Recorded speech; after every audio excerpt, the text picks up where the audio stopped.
Hello and welcome साथियों, कैसे हो सभी। आशा करता हूँ सभी बहुत अच्छे होंगे, बहुत अच्छे से आप लोग जो है वो अपनी पढ़ाई कर रहे होंगे। नमस्कार, मेरा नाम है विजय शर्मा और जीके विद पंडित जी के इस यूट्यूब चैनल पे मैं आप सभी का स्वागत करता हूँ।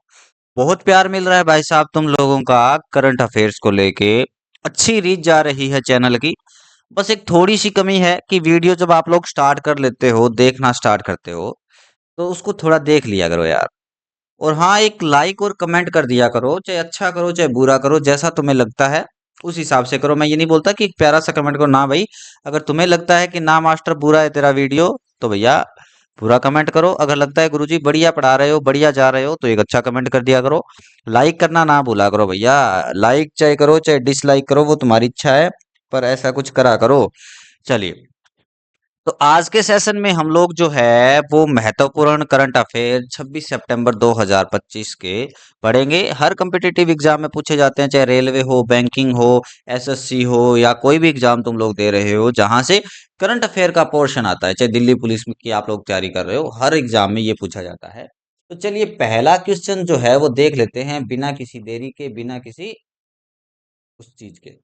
चलिए, तो पहला दिया है कि कर्नाटक सरकार ने 1,000 करोड़ का लीप यानी कि लोकल इकोनॉमी एसिलरेटर प्रोग्राम किस उद्देश्य से लॉन्च किया गया है। तो ये क्या है, नवाचार और रोजगार सृजन के उद्देश्य से। ठीक है, तो ये योजना क्या है, बेंगलुरु के बाहर नवाचार को बढ़ावा देगी और 5 सालों में रोजगार के अवसर पैदा करने के लिए इसको क्या किया गया है, शुरू किया गया है। ठीक है गुरुजी, अच्छी बात है, बहुत अच्छी बात है, सरकार की बहुत अच्छी पहल है जो बेरोजगारों के बारे में इतना सोच रही है। Very good.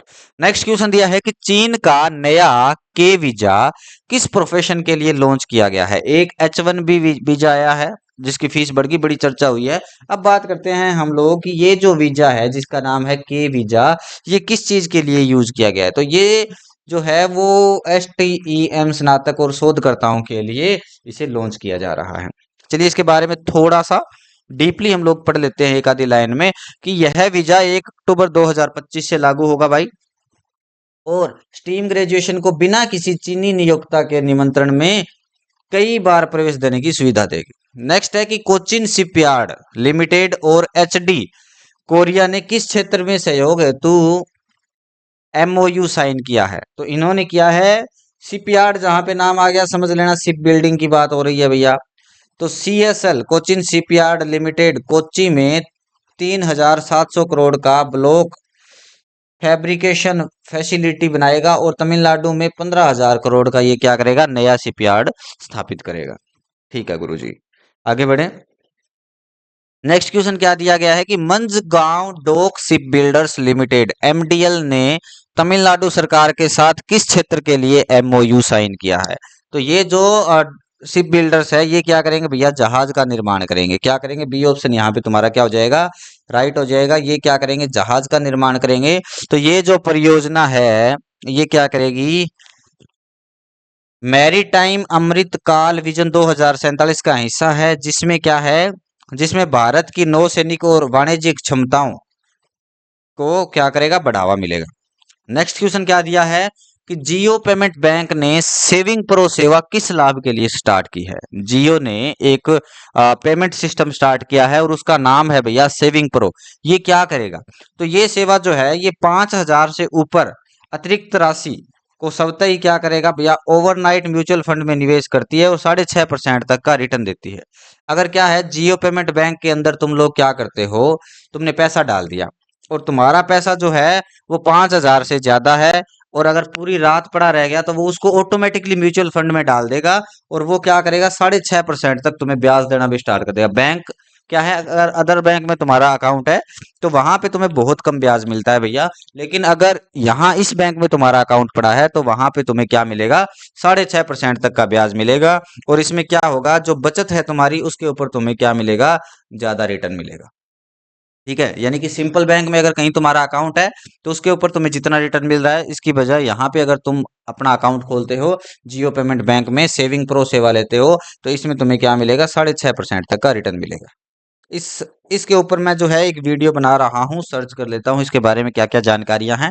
तो वीडियो जो है वो आप लोगों के लिए बेनिफिशियल रहेगा, ये हर सेक्टर के लोगों के लिए बेनिफिशियल रहेगा। तो ऐसे वीडियो जो है वो मैं बनाता रहता हूँ। तो चैनल पे आप लोग नए हो, सब्सक्राइब कर लो भाई, वीडियो को लाइक कर देना, शेयर भी कर देना साथ में।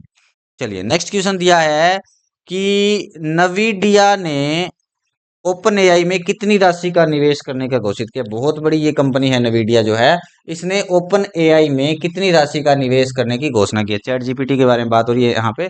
तो नवीडिया ने 10 गीगावाट इंफ्रास्ट्रक्चर में निवेश करेगा, जिससे ओपन एआई की ट्रेनिंग और डिप्लॉयमेंट क्षमता बढ़ेगी। और ये कितना पैसा है भैया, ये $100 बिलियन है। कितना डॉलर है ये $100 बिलियन है। चलो नेक्स्ट क्वेश्चन क्या है, नया नया क्वेश्चन है कि वर्ल्ड फूड इंडिया 2025 कहाँ आयोजित हो रहा है।